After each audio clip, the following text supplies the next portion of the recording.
Man, Detroit versus everybody, man. Detroit, we rep the hardest, man. We gain the hardest. You know what it is, man. Detroit, CJ, holla at your boy when we get home. Don't forget to check out our sponsor, The Health Blaze, at thehealthblaze.com. 100% all natural products from lotions, soaps, foot soaks, bath bombs, and much, much more. Use the promo code Goodfella1Boxing. Tell them your boy CJ Goodfella sent you. Get 18% off. We out. All right, man. We back. Goodfella Sports TV in the building. Appreciate everybody for checking in. Let's talk a little bit of Joe Calzaghe. Antonio Tarver revealed that after he beat Clinton Wood, I think that's before that he finally knocked out Roy Jones. You got any excuses tonight, Roy? You know what I'm saying?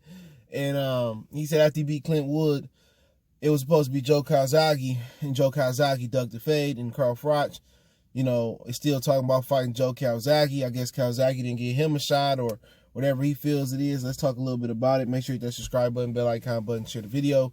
And let's kind of talk about the Carl Froch Calzaghe dynamic. They should have fought. You know, Calzaghe got a lot of names on his resume that ain't better than Carl Froch. You know, his resume is top-loaded with older fighters. Whatever you want to say, Bernard was in his 40s when they fought, I believe. He was older. Roy had been knocked out 3 times. He was older. You know, Miguel Kessler, that's probably his best win. His best win, you're talking about age. They both pretty much was in their prime. That's before a lot of you motherfuckers was watching boxing. Some of you dudes. That's before the Super 6. I remember being in high school. That was like 07 or 08, watching that fight. That was a big fight on HBO for me. He whooped on Jeff Lacey.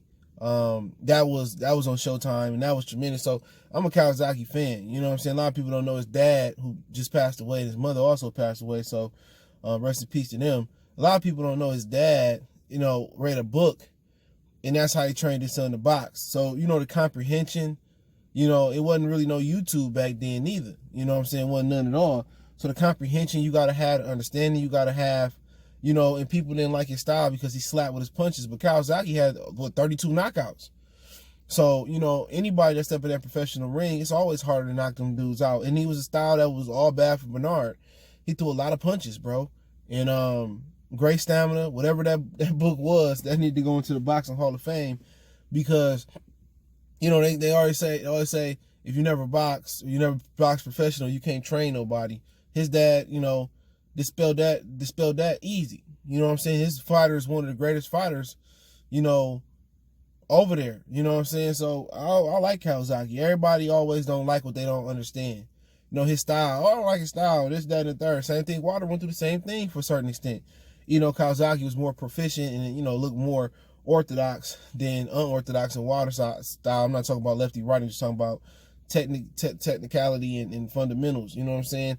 But Calzaghe was one of the dudes that went against the fundamental train of thought in boxing. Him, Roy Jones, Sergio Martinez, they had their own little style. So as far as him and Carl Froch just, he got a beautiful girlfriend, wife, whatever Rachel is to him. I don't know if they got married yet, but he insecure about his career. You know what I'm saying?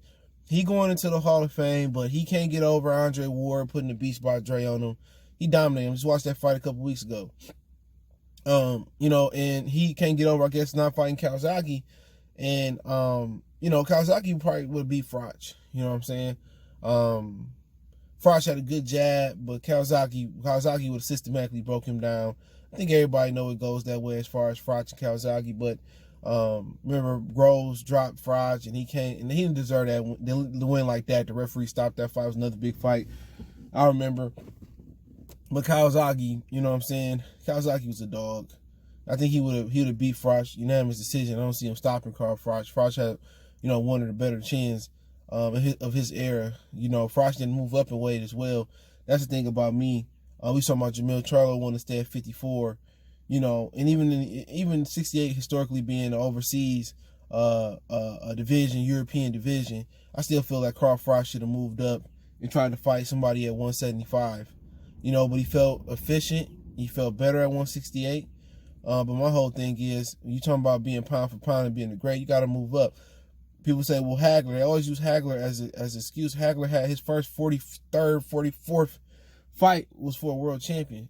And then in that time, everything, motherfuckers weren't scared to move up in other divisions. You know, Sugar Ray Leonard moved up there. Tommy moved up there. Duran from lightweight moved up there. You know what I'm saying? So, Mugabe moved up there. A lot of dudes moved up to fight, Hagler. And Hagler didn't move up to 68 because that's not a real division. That's a catchweight division. And it was a European dominant division at the time. So, and people said, why didn't Hagler go overseas? Well, Hagler did go overseas. His first title fight, I think it was, and he got robbed.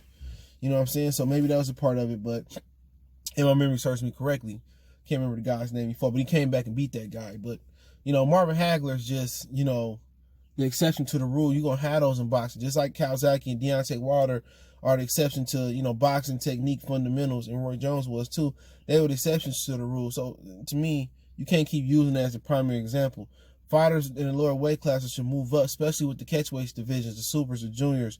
They should move up to challenge themselves.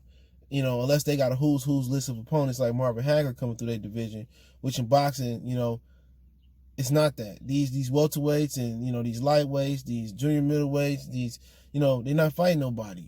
They 30 years old and they never moved up. 30 years old, barely got 20 fights. They 30 years old and they ain't superstars yet, but they think they are. But, that is what it is. By the time, even if they do move up, a lot of these dudes only going to move up one division. That's going to be their career. Because they did so much damage to their body, draining themselves. Hagler kept himself in shape. Never seen Hagler with a pot belly to this day. But as far as Antonio Tarver saying Calzaghe Doug, I can see that. Tough southpaw, big right hand. Eventually, instead of fighting Clinton Wood, he ended up getting beat up by Chad Dawson. That's another guy I think that would beat Joe Calzaghe, or I think would beat Joe Calzaghe is Chad Dawson. I think Chad Dawson was a southpaw as well. So Calzaghe got out there at the right time. But, I think he didn't want to fight a southpaw Antonio Tarver. His style was good versus Antonio because he threw a lot of punches. But Antonio Tarver, he was 36, 35 at the time. He had a lot of thump in that right hand. That left hand. That straight left hand. The way he looped it, he was technically good. He understood boxing. And quite frankly, he was good versus unorthodox fighters that fought, that fought against the grain or the fundamental thoughts of boxing. You've seen that with Roy. Even in the first fight, I felt that Roy pulled it out, but he spoke Roy language. You know what I'm saying? So, with all them punches he was throwing, Antonio Tarver only needed one punch at lightweight. You know what I'm saying? He was, physically stronger than Calzaghe as well, too. So I think, it was wise for Calzaghe to swerve right, swerve left, Antonio Tarver, but he should have fought him. But if he would have fought Antonio Tarver, he probably would have lost. I say Tarver probably get him. I think Tarver knew how to speak that language. He would have threw all them slap shots versus Tarver, and Tarver probably would have landed a big left hand on him. And, he probably would have got Calzaghe respect because everybody that Calzaghe fought, Roy, Bernard, Kessler, to me, at that point in time, they didn't punch harder than Antonio Tarver. People said, well, Bernard beat Antonio Tarver. That's two different styles. You know what I'm saying? Two different styles. You can use the triangle theory. Bernard can do some things Calzaghe can't. Calzaghe can do some things Bernard can't. You know what I'm saying? And I think it would have been a good fight. Can Calzaghe have pulled it out versus old Antonio Tarver? Yeah. But that's something that was one I would like to see. But eventually Chad Dawson ended all that shit. He the one. Tarver bridged to Roy Jones, to lightweight, heavyweight, to Chad Dawson. It was Chad Dawson division, but a lot of people didn't watch boxing back then. And then, they weren't trying to promote Chad Dawson's style. He was seen as a boring fighter and all this, that, and the third. But Chad Dawson was a good fighter. Like I said, wins over Tarver, I think a couple times. They fought on Showtime. Just watched that one, the first one. Thomas Adamick, I think Floyd Senior was in this corner for that fight. So he cleaned up the division, all the old dude. I think he cleaned up Glenn Johnson. And he had a good little reign there. He a Hall of Famer. So we talking about, Calzaghe, Froch. Not sure if Tarver going to go into the Hall of Fame. But let's just say, with the standards they got today, he'd get in, and Chad Dawson. So regardless, Bernard, Hall of Fame, Rory, Hall of Fame. So we talking about 5 or 6 fighters that's going into the Hall of Fame. And you know what? They said, well, CJ, the fighters today didn't fight everybody. Or yesterday didn't fight everybody. But, hey, Bernard and Roy fought, twice. Don't really count the second fight. Antonio Bernard fought. Antonio Roy fought. Chad and Tarver fought. Antonio and Chad and Antonio fought. And Calzaghe fought Bernard and Roy Jones. Now they might necessarily didn't fight everybody, but them group of fighters of 68 to 70, they pretty much fought each other. You know what I'm saying? So it wasn't like today, man. They fought each other, man. You know, they was in a race between time. You know, Antonio Tarver was an older guy, got to the Olympics later. You know, Calzaghe, he was fighting in the 90s. People forget that, beat Chris Eubanks Jr. in 97. So they still fought each other, man. And, you know, it was a tremendous time in boxing at 68, 75. And Calzaghe, you know, brought 68 to prominence in this generation. But also Andre Ward took it to another stratosphere. And it kind of made it into an American division. It was a division like cruiserweight where people skipped over it. But let me know who y'all think. Carl Froch, who will win? Carl Froch, Calzaghe, Antonio Tarver at light heavyweight. Let me know. Don't forget me on Facebook, Instagram, Twitter. Reach out to the email. Well, reach out to me on social media. No more email. You got business question, card responsorship, or donation. You know, or I don't know. I'm tired. Want to make a donation? Just let me know, man. Appreciate it one time for the one time we gone.